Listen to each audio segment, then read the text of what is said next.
Hello students, welcome back. Now let us solve third question. क्या है? For the following APs right the first term and common difference. ठीक है, इसमें बताना है कि फर्स्ट टर्म क्या है और कॉमन डिफरेंस क्या है।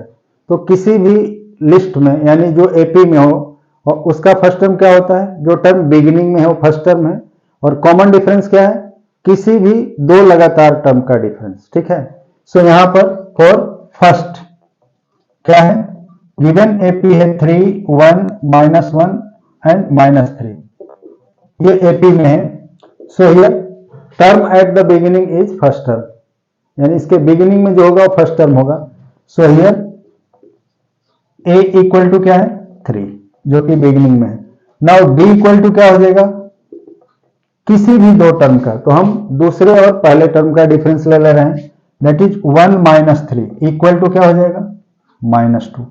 हमने ये बताया था कि चाहे सक्सीडिंग टर्म छोटा हो तो भी हम छोटे से प्रीसीडिंग टर्म को माइनस करेंगे। यहां कोई छोटे और बड़े से मतलब नहीं है, हमें सक्सीडिंग में से प्रीसीडिंग को माइनस करना है।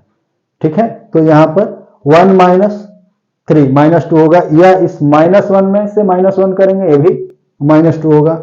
-3 माइनस -1, ये -3 + 1 हो जाएगा, ये भी -2 होगा। लेकिन हमें किसी भी दो टर्म का डिफरेंस लेना है, सारे के निकालने की जरूरत नहीं है। तो यहां पर हमने फर्स्ट दो टर्म का डिफरेंस ले लिया, यानी second term minus first term. उसी तरह से फॉर सेकंड एपी क्या है, -5, -1, 3 एंड 7।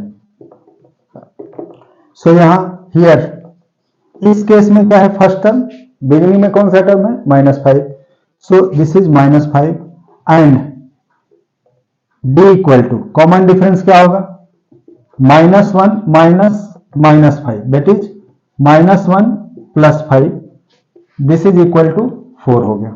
सो कॉमन डिफरेंस क्या हो गया, hence a equal to -5 and d equal to 4।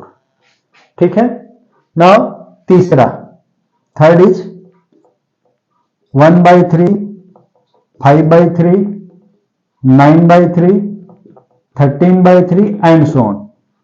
So again here first term क्या है, बिगिनिंग में जो टर्म है दैट इज 1/3 है। ठीक है, और d की वैल्यू क्या होती है, सेकेंड टर्म 5/3 - 1/3 दैट इज, इनका एलसीएम ले लोगे तो 3 होगा, 5 - 1 दैट इज 4/3। सो क्या मिला, hence a equal to 1/3 and d equal to 4/3। ठीक है, this is the first term and common difference. Now fourth के केस में, फोर्थ क्या है, 0.6, 1.7, 2.8, 3.9 and so on. So again here a equal to first term 0.7 हो गया। ठीक है, and d equal to 2.8 minus, कोई भी हम ले रहे हैं, थर्ड टर्म माइनस सेकेंड ले रहे हैं, या हम चाहें तो सेकेंड माइनस थर्ड भी ले सकते हैं। तो इस केस में हम ले रहे हैं 2.8 - 1.7, इन दोनों का डिफरेंस क्या होगा 1.1। So hence a equal to क्या हो गया 0.6 एंड d इक्वल टू 1.1। ठीक है, सो इस तरह से हमने देखा कि कैसे हम फर्स्ट टर्म और कॉमन डिफरेंस निकालेंगे जब कोई एपी गिवन हो।